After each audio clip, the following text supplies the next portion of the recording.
Hi guys, welcome back to the channel. Today we're going to have a look at how the amazing midsummer heat in Spain creates both opportunities and quite severe challenges for the landscape photographer. We're going to look at a selection of photographs taken just after dawn, midday and late evening.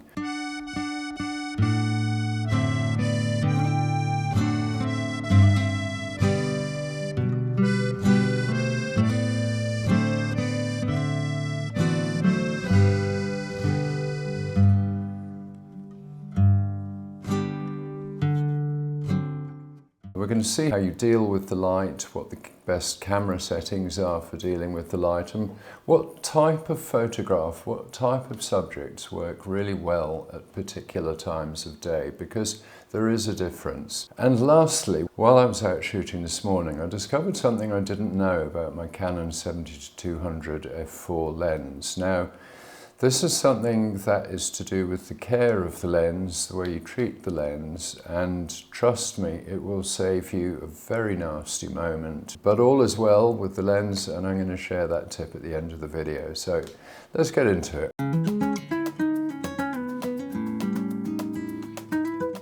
So what we're doing here is we're composing our shot of the thing that I call the conchar pyramid. It isn't a pyramid, of course. It's just one side of the Rio del Gorge. But from this viewpoint, with the sun catching the terraces, it looks remarkably like a man-made pyramid with the road going up to it.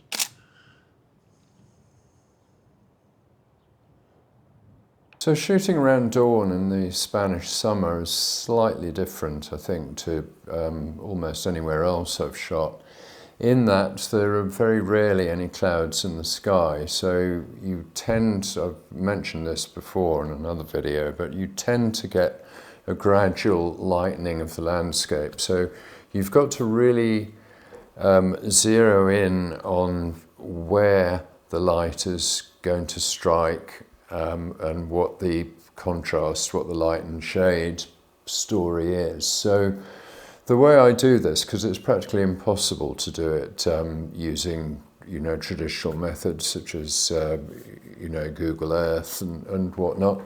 The way I do it is I always take a notebook with me, and as I'm sort of driving around, I might be on my way to a different location, and I might notice the light striking something differently, and I'll make a note of the time that happens, because what that then leads on to is a situation where I'll look at my notes in the evening and go, right, we can get that shot tomorrow morning. I know exactly where I have to be to get the shot. And I know roughly, given that we're past the equinox, but roughly what time the light is going to be right for that shot. So what I tend to do is, in making these notes, is basically I'm constantly refining it down, because it's too time consuming simply to go to a location and wait for the light to do something. Not only is it very time consuming, but the productivity is extremely low. So in my position, I prefer to really sort of streamline the operation, streamline the location finding business. So one is spot the location, note the location, where there's something interesting to shoot. Secondly is trying to work out what the light is going to do at any given time. And you can do this with the photographer's ephemeris to an extent. But the window of opportunity to get these shots that I have of the structure, the natural resource that I call the conchar pyramid, is very short indeed. So you're really looking at no more than half an hour. So you have to know when that half-hour window is going to be available to you.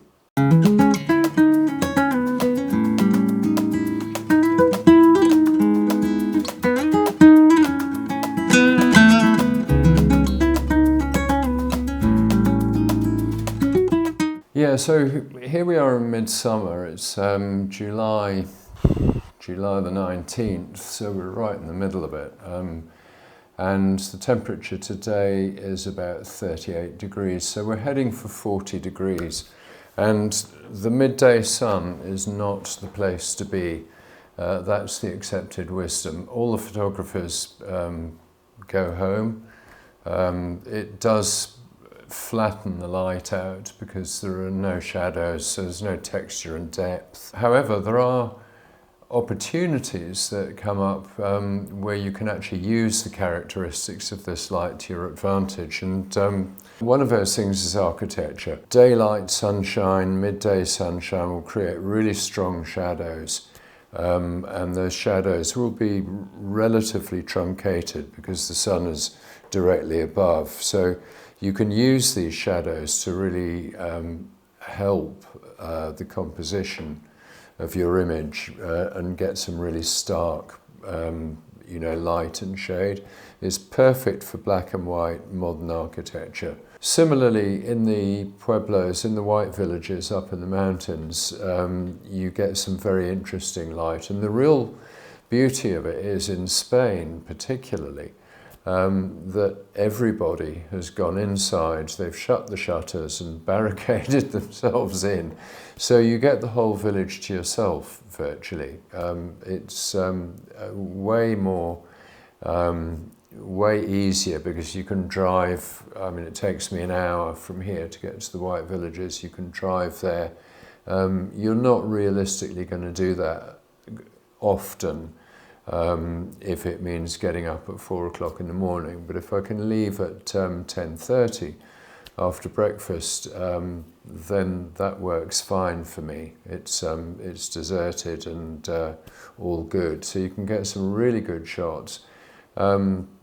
Colour or black and white. You get high contrast shots generally, and you're going for a different effect. So we're not going for wide landscapes with gentle gradations of light. We're going for a much starker, more high contrast look, and that's what we tend to find at midday. Word of caution, if you're in Spain and you're going out shooting at midday, for God's sake wear a hat.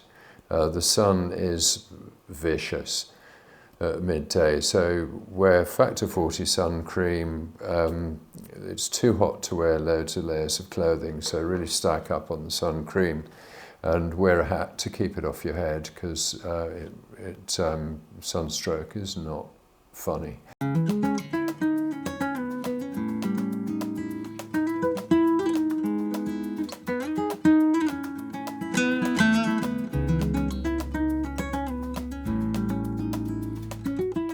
So I often found myself torn between shooting in the early morning, certainly when I'm talking about landscape, shooting in the early morning or shooting late at night. There is a slightly different quality to the light, and it's a lot more physically comfortable in the early mornings. The temperatures are manageable. Whereas in the night, it can be a bit of a grind, but well worth it, because what you get is a much softer, more golden light, in fact, and softer shadows, albeit longer shadows, than you do in the middle of the day. So you get a much more sort of sympathetic, welcoming style of photograph, and it's. In conditions like this, I tend to look for details in the landscape. I mean, if you think of a landscape photograph as a piece of graphic art and block it out into blocks, you can look at the light and shade and the shape of the shade. So certain shots, like there's one of that I have here of the Rio del Cal Gorge, taken from about a quarter of a mile away. But you get a beautiful curve highlighted by the shadow, which is entirely a product of the light. So it's that sort of thing that I'm looking for. Also, the way the sun lights up golden grasses, these sorts of things make beautifully sort of welcoming, warm photographs. So yeah, it's an interesting point. You're doing pretty much it's more of the same so far as the camera and the light management is concerned. It's more of the same that we've been doing in the morning, but it is subtly different. The light's subtly different, so you're going to get a different effect, and you can always tell a morning photograph from an evening photograph, I think, providing it hasn't been taken apart completely in Photoshop. Yeah, it's an interesting phenomena. So in Spain, the golden hour really should be sort of retermed the sort of golden 3 hours or golden 2 hours at the very least. I mean, obviously you are going to get right down as the sun really dips. The thing to watch out for is once the sun gets below a certain point, it goes really fast. So literally 5 minutes, you can have the whole sun sitting on the horizon, 5 minutes later completely gone. And that's going to make a big difference. So I tend to really go for the slightly earlier light, so an hour before sunset minimally, and look for those nuances in the landscape. I should mention that a lot of these photographs are taken from locations where we are hosting workshops and tours next year. So if you're interested in that, have a look at the website 8peaks.photography. The link is in the description down below, but I'll be featuring quite a lot of the locations as we move forward through the year. So you'll be able to get a good look at what we're doing.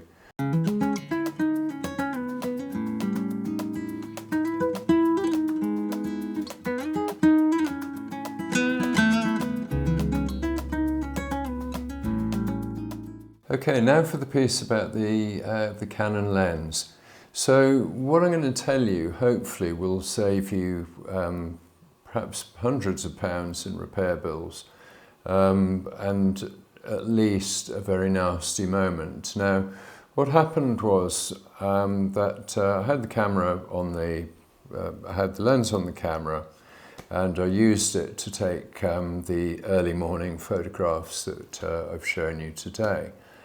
And at the end of the session, switch the camera off, take the lens off, and as I went to put it into the camera bag, I heard a very loud rattle from inside of the lens, and I turned it around a bit, and it was unmistakable. There was something loose in there.